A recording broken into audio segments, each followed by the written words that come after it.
जालन्याच्या पालकमंत्री पंकजा मुंडेंनी जालन्यामध्ये आढावा बैठक घेतली। पर्यावरण आणि पशुसंवर्धन विभागाच्या अधिकाऱ्यांसोबत यावेळी मंत्री पंकजा मुंडे यांनी चर्चा करून विविध सूचना सुद्धा केल्या। या आढावा बैठकीमध्ये जालना जिल्ह्यातील पर्यावरण आणि वातावरणीय बदलाबाबत राबवण्यात येणाऱ्या योजना आणि हवा प्रदूषण याबाबत सुनियोजित आराखडा तयार करण्याच्या सूचना मुंडे यांनी या बैठकीमध्ये अधिकाऱ्यांना दिलेल्या।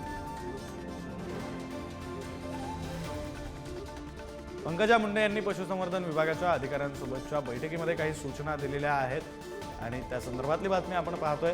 जालन्यामध्ये त्यांनी ही बैठक घेतलेली आहे। जालन्याचे त्या पालकमंत्री सुद्धा आहेत, त्यांना त्यांनी ही बैठक पार पडली। तर हवा प्रदूषणाबाबत आराखडा तयार करण्याच्या सुद्धा सूचना पंकजा मुंडे यांनी संबंधित अधिकाऱ्यांना दिलेल्या आहेत। या बैठकीवेळची काही दृश्य सुद्धा, काही छायाचित्र सुद्धा आपण पुढारी न्यूजच्या टीव्ही स्क्रीनवर पाहतोय। गोट फार्मिंग राबवण्याबाबत सुद्धा सूचना पंकजा मुंडे यांनी अधिकाऱ्यांना